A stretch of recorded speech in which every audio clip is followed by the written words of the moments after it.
All right, show of hands. Everybody's having a good time. Free drinks. We're going to learn something new.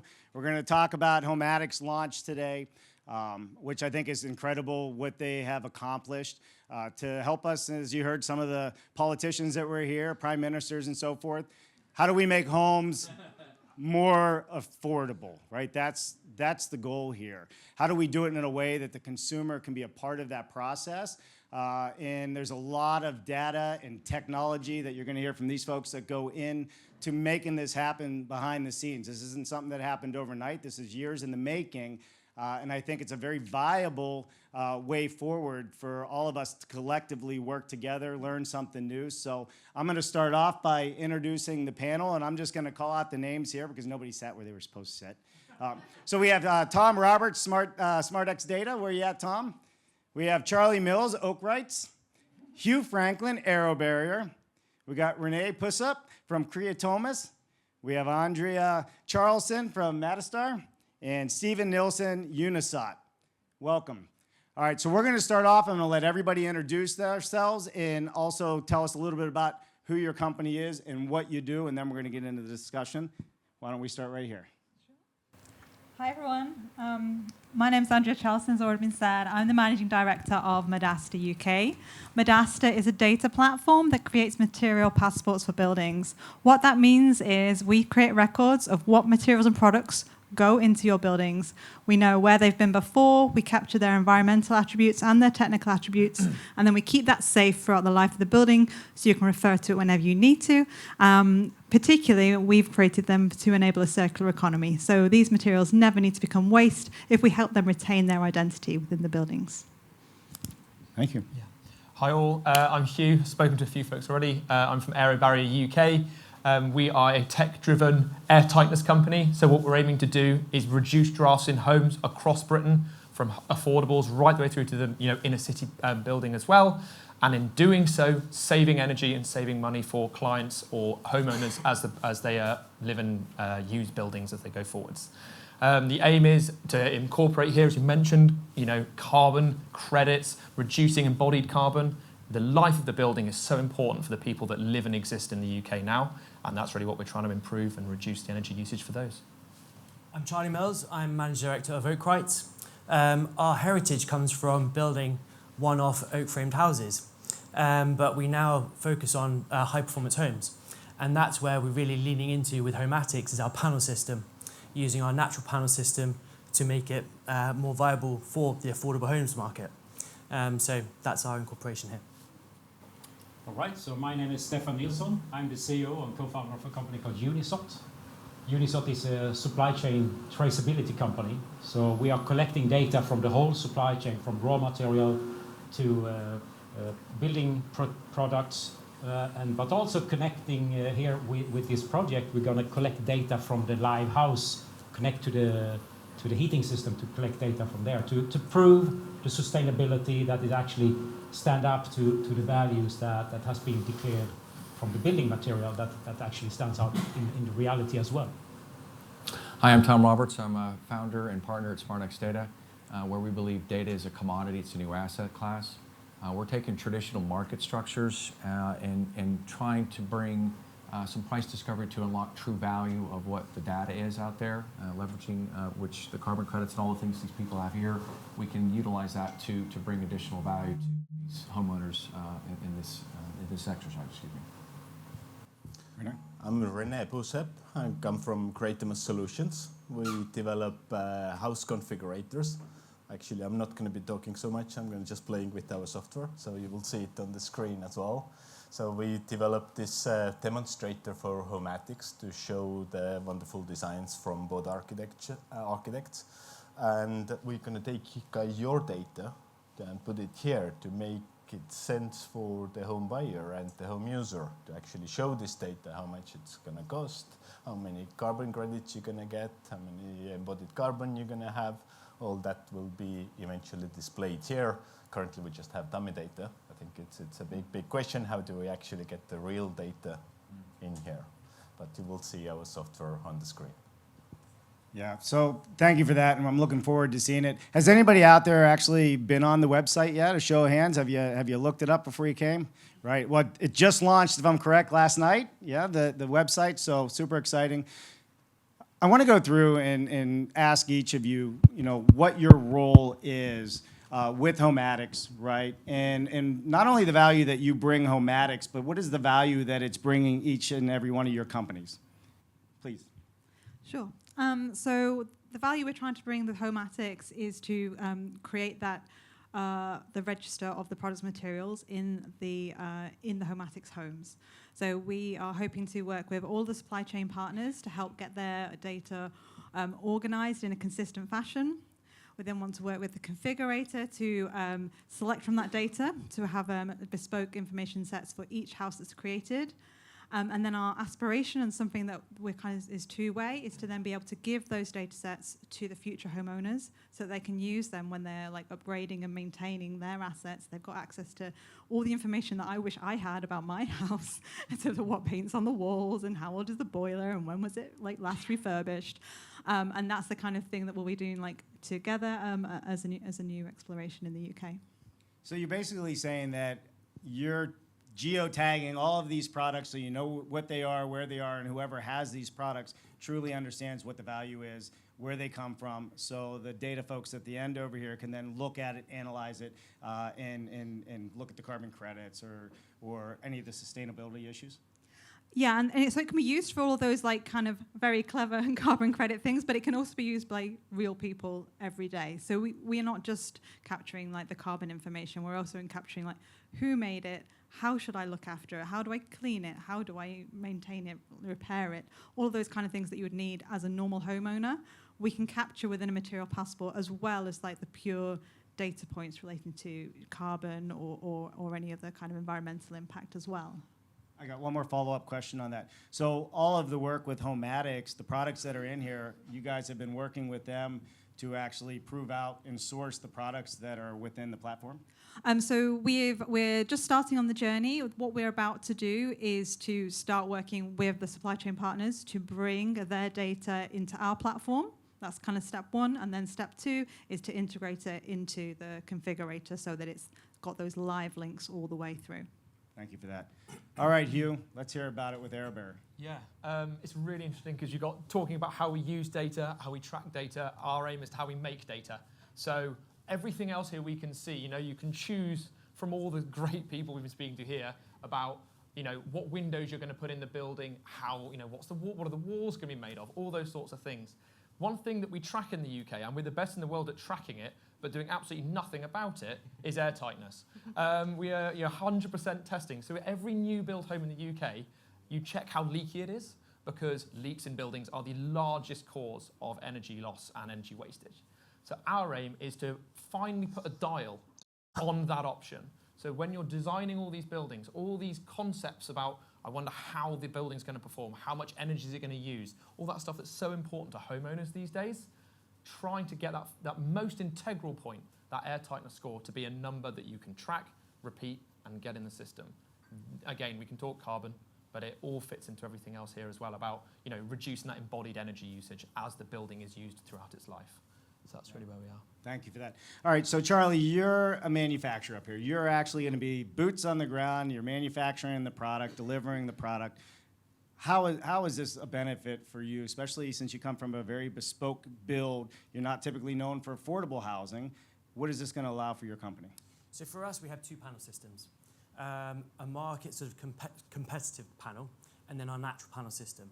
With the natural panel system, it's still probably 20% of what we sell overall. Why is that? Because it's using materials which are sustainable, focusing on performance. Now that comes at a premium. So by using this with Homatics, it allows us to lean into it and say we're only going to do the natural panel system moving forward. So it then gives us the efficiencies and ability to sort of systemize and just drive that through. So we can say we're only going to do this, and Homatics will give us the flow, and we'll be able to then give the efficiencies back to Homatics to make it even more cost efficient again, and use it as a platform to continue to learn on. And obviously through data and understanding performance of materials and stuff, evolve that panel. So to bring it to mass market, where right now it just could never be, because it's just not cost effective enough, for the masses. So, by wanting to go sustainable, go eco, go high performing, it doesn't stack up for when you're trying to build a house to sell at 250,000, 300,000 pounds. So what you're saying is basically the platform is also going to help you develop a better process using better materials to build with, because it's already getting sourced out. Completely, yeah. So where we're sort of tweaking and chasing the butterfly, so to say, now with the proper materials and data to know that actually this is the best direction to go, we can continue to develop the panel, the process. We're prefabricating, we're putting windows in the panel. I know the ultimate goal is to try and do much in the production process as possible, and we can really learn from that process. And so what we're learning with Homatics, we can then sort of lean into our own clients. But yeah, it's the opportunity to chase the butterflies we've always wanted to chase. Love it, love it. Stephen? Just looking at the butterflies in the lawn. Yeah, so the problem that we have today is there is a lot of data in everywhere, and a lot of different systems and a lot of different companies. The problem today is to actually get that data available, to open up these data silos. So that's what our role is here, to actually connect to different systems in the supply chain, but also connect directly to the houses, to the heating system, to get real live data on those houses, to be able to compare what it should be and what it actually is. And that can also lead to further on that we can start educating the people that are actually living there, and get the interest to live more affordable, live more sustainable, get that interest up as well. Yeah, thank you for that. Tom? You guys talk about data?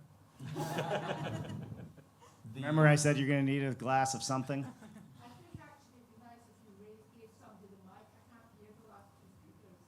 Oh, right. Can you Hello? press the mic down? Thank you for that. Thank you. Hello, can you hear us? All of what we're talking about with the house, the carbon credits, all these things it's the underlying factors are the metadata and data, okay?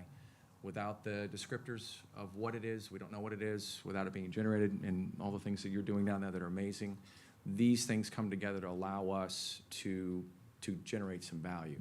I like your comments about, hey, I know what my boiler is, I can go back and look. These are new kind of concepts. But if we can do this correctly and we can get this data in a kind of format and out there in kind of markets that are out there, we can bring value back to the important part of what this project really is about. It's about the people coming into these homes. So we're trying to leverage this information to get these people into affordable housing. Great, thank you for that. And we take it on from here. We actually show it to the people. So I think data can be really complex, and then how do you extract the information out from it, especially if you're a home buyer. How can you actually make sense of it? And the one way to do it is through the interactive configurator. So first, when you're buying a home, so you can actually configure it and see actually what's the embodied carbon, but also during the use stage. So what's the operational carbon and how much does it affect actually when you leave your window open? How much does it affect your rental price? So that all can be brought into a single, simple to use interface that will show it back to you, and that's what you will see on the screen. Yeah, can you want to walk us through? I mean, we're talking about it. We all covered what we do. Why don't you show us how it all comes together here with what you're doing with the generative design, or however Creative Thomas is? Sure, it's a demonstrator, so it's by no means a final product. So we spent just 3 weeks on that. But we took great input from both architects. So and we put it into an interactive web-based solution. If you go to the website, there's a button here under the tech ethics, and you just click on the button. You get there. You can play around with yourself with this, configure it yourself, either on your mobile phone or your bed or your laptop. So basically, how it works, it's interactive model, 3D model here. So you can explore it. You can't go inside at the moment. Later on, you will be able to. And then there's a configuration options. You either can choose the meter detached, end of terrace, mid terrace. You can choose the material composition. and then play with the materials. So I've chosen the brick and render, so I can choose the different render, even different bonds of bricks, different render type. So you can go and configure your roof. You can put some photovoltaic panels here, or resort to solar heat collectors. You can choose the canopies. I think it's pretty self-evident what it does here. Different front doors, even colors here. So we can build lots of options here. I think it's really comes down to the question of, do we have data for all of those options? And I don't think we have it yet.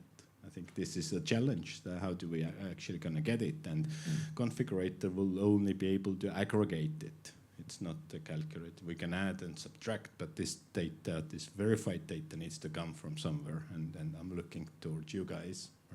Where can we get it from? So same thing. I mean, you can run quickly through it. Windows, different window types. Technology currently just air source heat pump, and the model will automatically zoom to this one. But maybe one of the most exciting features there is that we can add a local vernacular style to it. It's a 3D model. It looks like a video game. You don't really feel like it's local. It's not. It doesn't have the feel and sense of a home, right? So we can use the AI image generation. And there's a button, you can try it yourself. Currently, we just built a couple of styles in here, and I can't say it's completely correct, but I think we're getting there. And so, for example, let's say imagine it's in cluster share.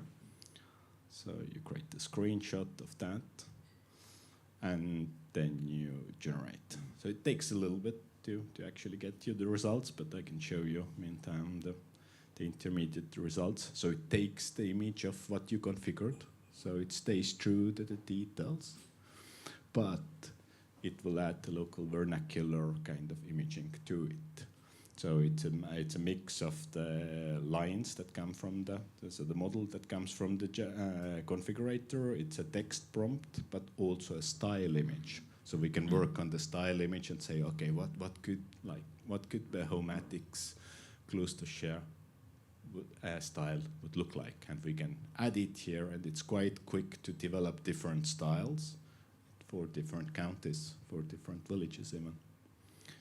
So I think we actually ended up here with the style. It's like, it's a bit tricky with generative AI, but I think it's promising, and the really that we can't give the AI to for this generative AI is the data. I think that needs to be human controlled. There obviously are, but it's not my expertise. So maybe someone of you can pick it up. So how can we actually, use the AI to leverage on the real data? Yeah. Does one of the panel members want to answer that? Me again. So the joke goes, there's no AI without data, right? And what they're doing down there is going to allow for that aggregation on the front end, but also ongoing. There's going to be a lot of data coming out of this house that we're going to have to support the persistence aspect of the carbon credit, the verifiability of that carbon credit, or offset, whatever the term might be. But also with, in regards to what large language models and machine learning can do, that's a whole other can of things, and there are a lot of other companies that are coming up with neat products. Understand this is not, we're not in stone. We're very malleable. We're going to change. There's going to be a lot of technology. I mean, look what AI has been doing over the past 36 months. Ask my mother, who's 80. She still doesn't understand it. But we've got advancements. We've got things that we can bring to the table that will definitely help what this project can become. Yeah, great. So we see the products. We see the designs up here. Charlie, you're the manufacturer here. How does this information translate into actual building and manufacturing? So for us, we're creating the panels, which is just the core. The external vernacular is just the finish on the outside. So, it's just putting the outside skin on, basically. So for us, there's no real change. So it's what we're doing now. So it's easy implementable. Got it. All right, so we have the designs in here. We have the product source. We have our passport. We have the data. a big part of this is leveraging, the tax incentives, the carbon credits, and those things that are out there to help financially make homes more affordable. I'd love to hear from each of you. How do you think that's going to impact, how we build using Homatics? Andrea? Sure. So one of the things that we, I guess, hypothesize about when we talk about material passports is the concept of what we call residual value. And what we mean by that is, so because we've given these materials an identity, we know what they are, they don't need to become waste, they should always have a financial value to them whenever they're going to come out of the asset. That's kind of what we're always thinking about, like, what next? And so what we can do from the passport perspective is estimate what we think the residual value of those materials might be in a financial sense.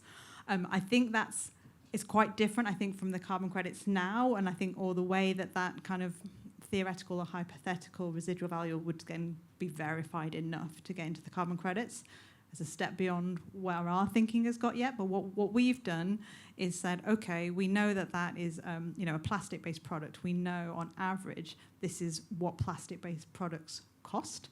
And so we can forecast that in 20 years' time, when that is going to be released from the asset, what the value of that material could be. From my side, at least, the main thing is talking about performance gap. So we're talking about an amazing set of us tracking how we reckon a building is going to operate, and then the process behind how we track how that data is going to operate in reality through sensors, and equally how we're going to top level it as well, upon reflection. From my side, I think the biggest element that's going to be leveraged is, are the things that we're actually putting on the ground and into people's lives operating as we'd expect them to? I always liken the performance gap in building, which is the discrepancy between how we think something's going to run versus how it actually runs in real life. And construction, and especially residential homes, are probably the worst element of this in the UK. Imagine Dieselgate, however long it was with VW. That was like 10% of, a car saying it'll do 36 mpg, and it was actually doing, 30, and it kicked off. VW don't do diesels anymore. They're going full electric. Construction has a 40% performance gap. It's enormous. In certain cases, you've got buildings that cost so much more to run than we think they're going to run. And it's this sort of data here. That's where I think it's going to be.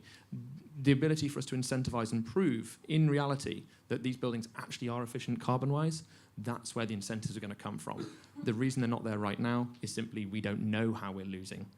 If we can find out what the game is, then we can start playing. That's what this will provide.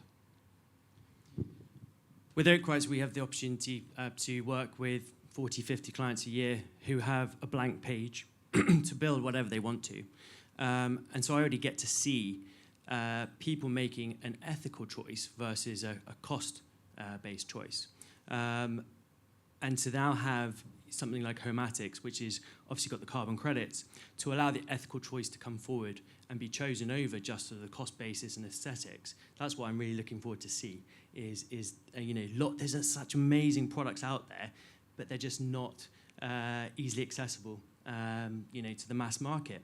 So to encourage and allow people to make the right choice on the right materials, which is sustainable and has better impact on the environment. So really looking forward to seeing that come through. So we're talking a lot about data here and where to get data and so on. But what's very, very important with data is that not just that we have data, but that we can trust the data, that we know where it comes from, that it is digitally signed by the source of that data. And that's exactly what we are helping this project with by using blockchain technology and AI, mainly blockchain technology, to have blockchain as a global data layer and use something called triple entry auditing, where we can trust each actor in the supply chain are supplying their data, they're digitally signing their data, so they are now liable for it. It's not just a value they put in on a paper in a database, but it's actually a value that they have to stand for now and in 10 years, or in 50 years or 100 years, when the house is going to be remodeled or demolished or reused. So that's a very important part of all of this with data. Data is the new gold, and it has a value. And also, thanks to using blockchain, we can put a value on every single data point. If that's a temperature or location or something like that, we can put a value on that down to like 100%, which gives it the data point and the data source itself a value, which now can be exchanged between the different actors in the supply chain and be later used to do certificates, CO2 certificates and so on. And then coming to Tom. Still talking about data. Yes. In listening to all of you, the word keeps coming to mind is risk. We're de-risking by what you guys are putting together. And in the carbon markets and these offsets, there's a lot of risk. I mean, you'll buy an offset for 100 hectares worth of trees, and 2 days later somebody cut it down. You don't have the verifiability. You don't know what's going on. But with this, we're de-risking to a degree. We're bringing accountability, persistence. Are we going to boil the ocean day one? Nah, we're gonna give it a shot. And with this type of technology, we can at least make a good effort at it. I think going back to the risk side, nobody understands. And as you said, the data has a value. They said it's the oil, and I've heard gold. But if we can understand and we can de-risk how we can quantify that, we have a really good chance to make this work. So I'm in the end of the line. I forgot the question, but never mind. I think just picking up on the earlier speakers, I'm really looking forward to the stage where the ethics becomes new aesthetics. So we actually make the choice based on what's more affordable, what's better for the planet, and that we think that's beautiful. Yeah, definitely. Thank you for that. So as we're hearing all of this, like the question comes up, like what products are we going to be using? So when we think about construction materials, that would be one side. But how are we looking at construction material, also looking at the technology to make homes more sustainable, more efficient, and be able to track all of that? You want to start off over here?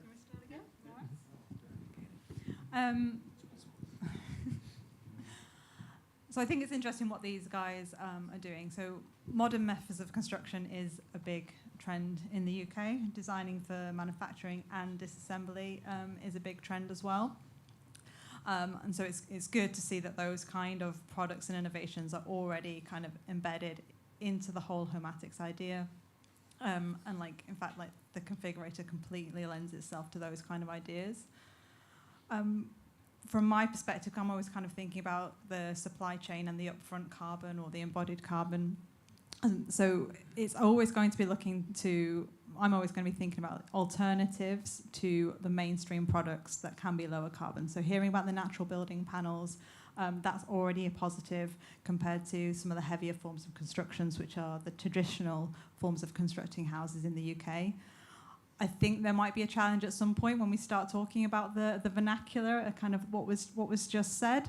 The UK vernacular for houses is brick, and that is really carbon intensive. I love brick houses too, so it will take a little while, I think, for that kind of mindset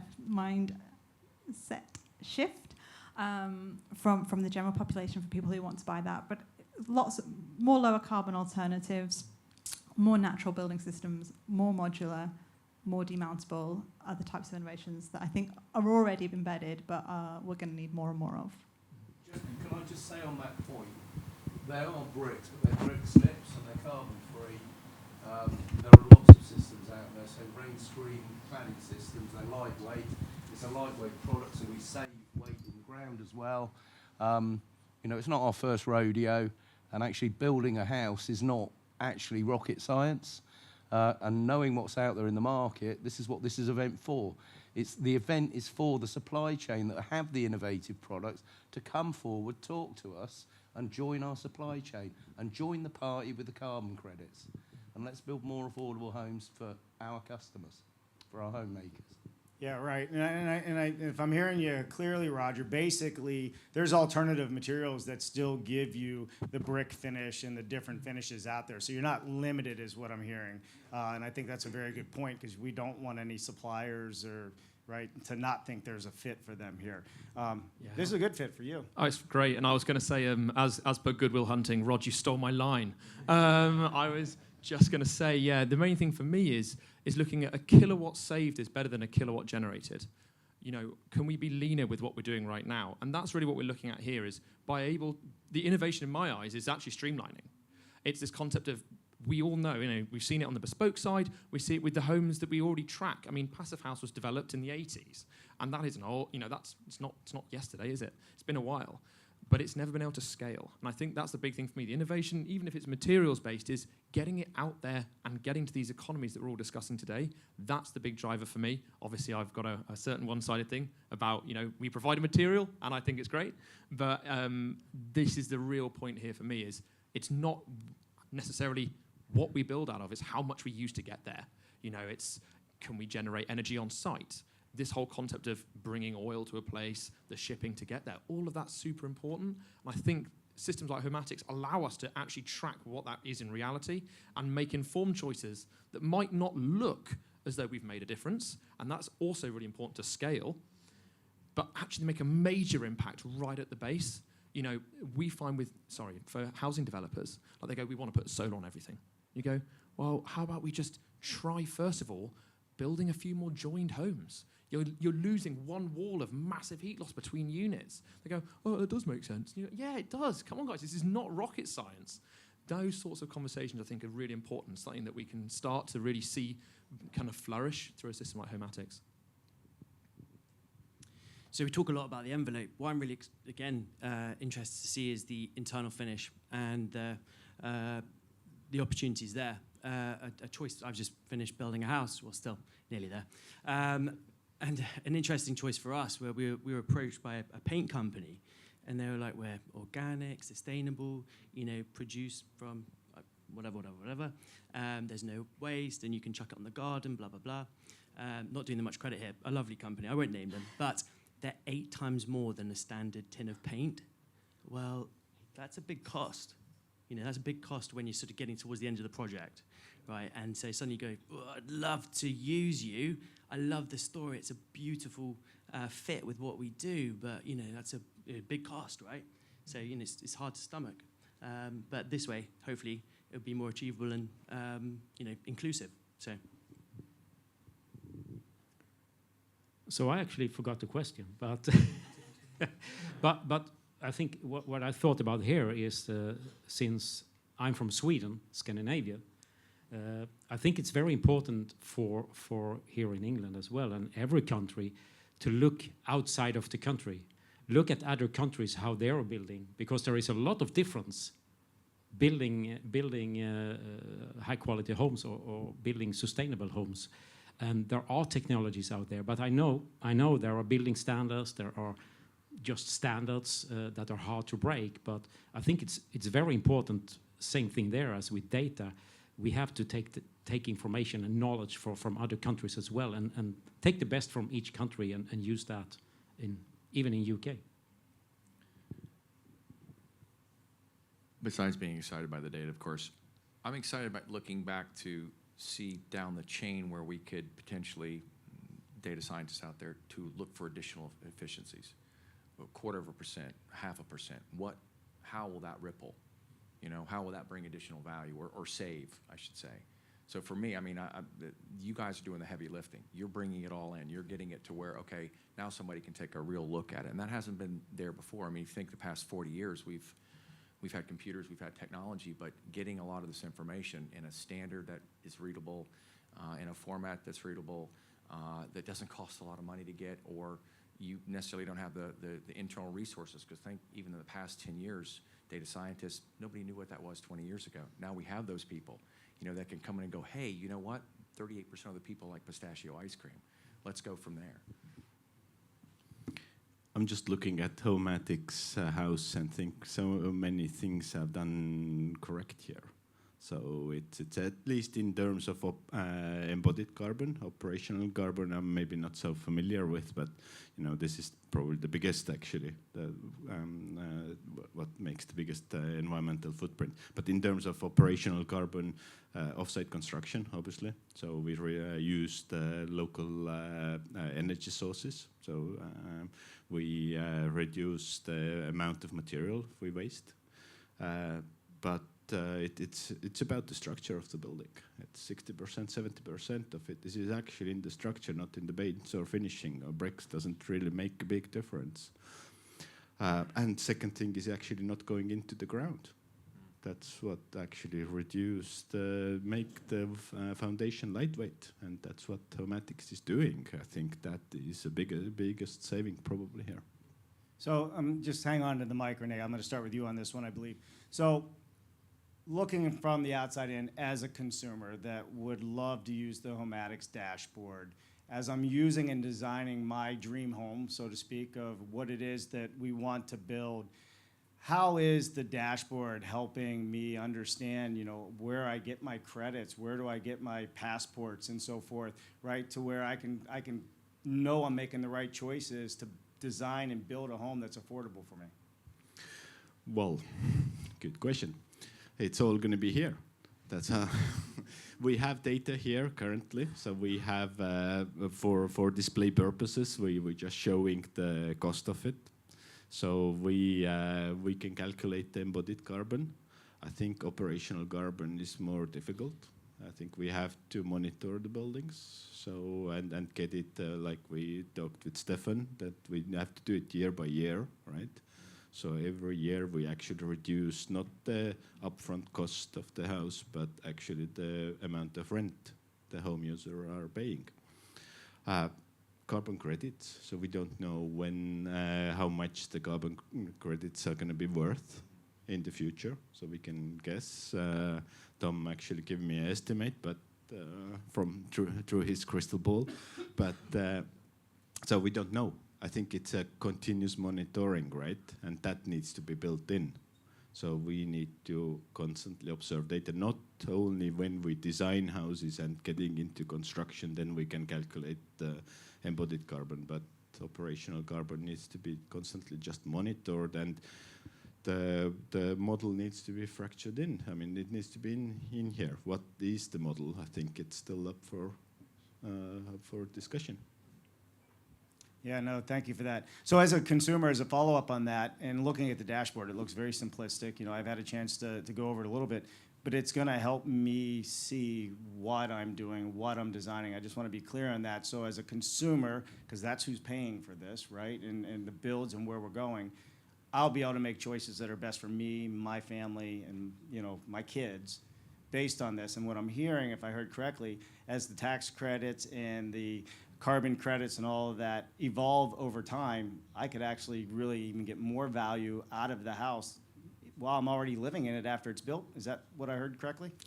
Well, I think so, yes. So whether we can actually be able to do it, I think we just have to see. But I think the promise is there. So and I think we can't see any other way to do it. So it has to be, operational needs to be operational. It can't be just estimation of operational. I think it needs to be just monitored. But for the end user, I think the fact is that we need to bring it down to a couple of figures, a couple of numbers. You need to see it can't be a whole. Yes, yes, please, So, Roger. Tom and I were talking about this last night, and we were trying to sort of just bumper sticker this whole thing.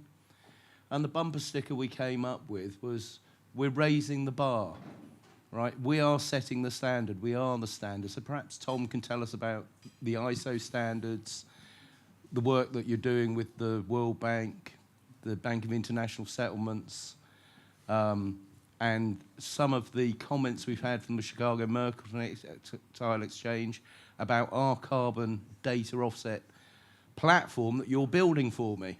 Because this is not theoretical for us. We are doing it. We're not guessing at this, and perhaps you could speak to that, Tom. It's funny you say standards. I know I said data earlier. The joke goes, what's the great thing about standards? There's so many to choose from. And in the construction industry, there's my goodness, I don't even want to go there. But I'm okay with that. These standards were created for a reason. Whatever vertical they were in, those people were passionate, driven to create something, to bring some rationale, some sanity to their particular industry. On the standards that we're part of, SmartX Data is part of a global metadata data exchange platform called ISO 17369. It's for the central banks, statistical offices globally, governments. They use it to have better interoperability with their information and data so they can create GDP forecast, all those kind of things. But it has a lot of other uses. From our point, we're trying to just bring in the standards that you've got and get the insights out of that. The exchange itself, again, the whole thing, it's verifiability, it's the standards, and it's the ability to have a structured platform that's regulated. If we can bring some of those things to the table, we have a fighting chance here. Yeah, and Roger, you said raising the bar, and when you say that, you mean everything that is being designed within the dashboard for the consumer is above and beyond what the standard is for building today. We exceed every single standard going. So when we make a planning application, we're compliant. We expect all of our planning applications to actually be decided in the statutory 12 weeks. Okay, why do, 87.5% of planning applications fall over and not get done in 12 weeks? It's because the house builders are gaming the system. That's why. That's where all the backlog comes from and all the rest of it. Well, my question was, well, how do you get in that 12.5%? And to get into that 12.5%, you just play by the rules. The rule book is quite clear. Play by the rules. Don't game the system. We're not speculating on land. We'll buy land, then we'll build. And we build to order, right? We're very efficient, we're very lean, and we add the value and pay it back to our affordable homemakers. And we build homes for our homemakers. We don't build units, we build homes. Homes are for people to live in, not for people like BlackRock to speculate on. Pricing kids. Right, all over the world, BlackRock are buying single-family homes and pricing out families, hard-working families that want an affordable home. And I'm just sick of it.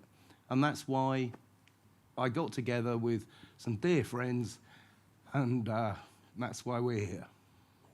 Yeah, no, thank you for that. And I will say something, Roger. I just bought a home with my family in Pittsburgh, and during the process, I ended up losing 2 bids to BlackRock, or I'm assuming, it's big investor groups, which you used to never see when buying single-family homes whatsoever.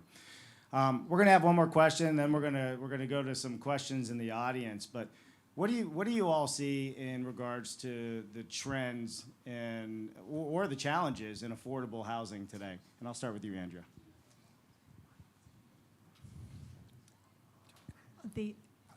In affordability of affordable housing, I mean, I'm lucky. I bought my own house quite a while ago, and I could just about afford it with help.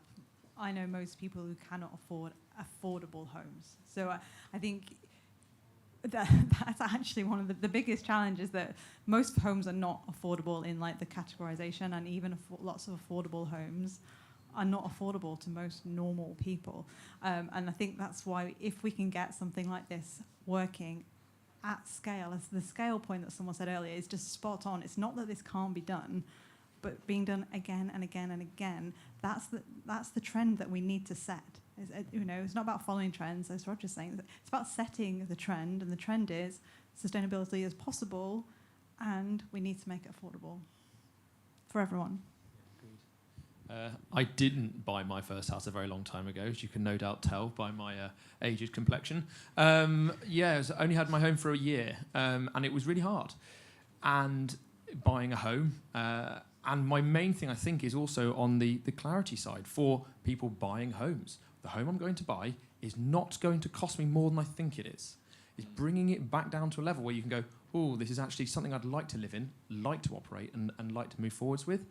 And to your point as well about, how that's going to change how we, run a building. I think systems like this, where Roger's saying about gaming the system, house building should be counter-cyclical.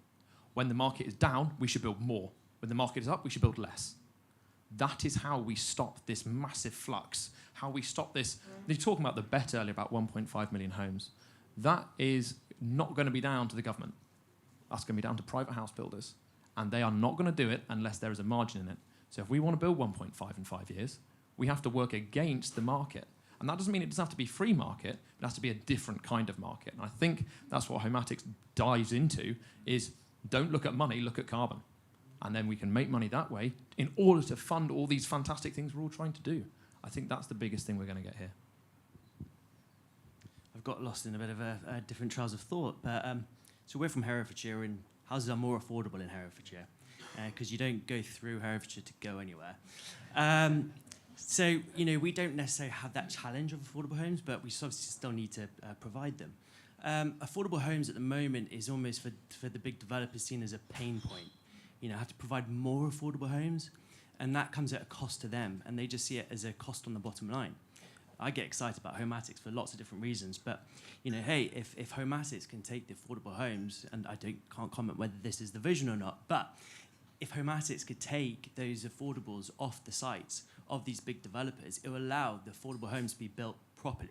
You know, the construction industry, I love this phrase from Hugh, this is one compliment I'll give you today. The construction industry walks into the future backwards. And the big developers build as bad as they can, which is at the legal standard, which is building regulations, right? No one's looking to exceed it. We're very lucky with Aero Barrier to be able to meet the developers trying to exceed it. And for a lot of people, they find it really challenging because they think it's like a secret code. And Roger, as you say, it really isn't. But it should be, because obviously we're professionals and we work very hard and we're very knowledgeable. Where am I going with this? It's taking the sort of mass feeling of affordable homes as a pain point and actually doing something good about it, making them, you know, brilliant and embracing them. You know, rather than thinking, God, you know, this council has to now contribute 60% of the site over X value as affordable homes. We're not going to do it anymore, just sink it. Now, if Homatics can come in and just take those and build those and allow those schemes to carry on, that's going to be a big win. I think it's very, very interesting to see this, because we actually have all the technology, the methodologies that we need exists and are out there. And what's unique with Homatics right now is that you are picking all of us guys here with some specific knowledge and technologies and putting it together in a completely unique way. So there is not a lot of new technology, new ways here, but it's just the way that we put it together and actually create a wonderful product out of it. And that's why I'm super proud to be in this gang of people here and be able to use the technology that exists out there and have been proven and put it together in a great way. I think of the word... Hello? I think of the word pride. If we can get somebody in a home that's been renting or has been living on a couch because they couldn't find a home, we give them a little confidence back in their lives, some pride. What is that going to do to the economy? What's it going to do to their children, getting their education? How's it going to help us going forward?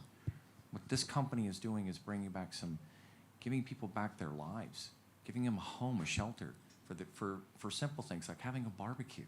You guys do pretty good barbecues here, by the way. But those are simple things. It's about the human element. We've got all this technology, we've got data, we can sit here and babble about all of it, but it's about the human being at the end of the day, and we're bringing that back to them. That's powerful. So I agree that the biggest challenge is the affordability. So it is, but I think Homatics is doing so many things right that it will get affordable. We will have another issue with affordable. If affordable really becomes affordable, it generates demand. So it generates demand for the materials, and that's where the data comes in. We have to trace it where it comes from, so we don't get this timber materials, you know, from sources that we don't want to get it from. So I think we actually get back, you know, to solving this issue or challenge with affordability of how do we actually show and prove that it's affordable. Yeah, thank you for that. We're going to take some questions from the audience. If anybody has a question they would like to ask.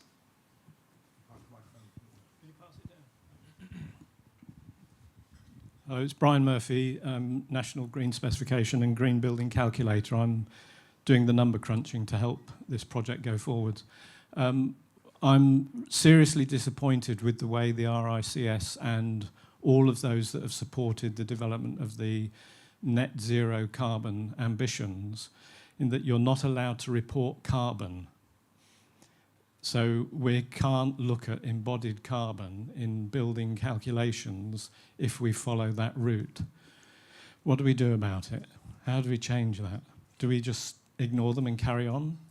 Probably. It's the data. That's it. They're encapsulating, saying you're going to present them with a carbon credit. Well, we're just going to have the information. We're going to have it available. Because they're turning a blind eye because you're saying it's a carbon credit. Well, that's actually information that they should be able to leverage. You know, we could take this to the World Bank, to the United Nations. I mean, look at what Eurostat's trying to do here locally, and the European Union. Not so much you guys anymore. But if we can encapsulate it that way, maybe it's a different way to kind of, you know, bring that insight to them. Yeah, on that point as well, my thought is as well, I've never been amazed by regulation. I never go, God, this has been above what I was expecting. I'm super pleased with how ambitious we've been. And it just doesn't happen. I completely agree. I feel like regulation is there to, we're talking about raising the bar. That's the low point on the high jump.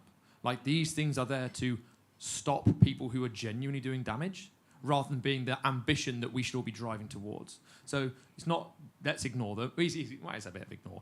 Let's use it as a platform, but let's not allow ourselves to be shackled by, and you said looking abroad, you know, we can tread multiple paths as we proceed here. But it's allow this to be drag regs with us. I mean, Charlie stole my phrase, of course, much like Roger, but this, you know, use regulations as kind of the sweeper to bring those in line who aren't doing such good work. Anybody else have any questions?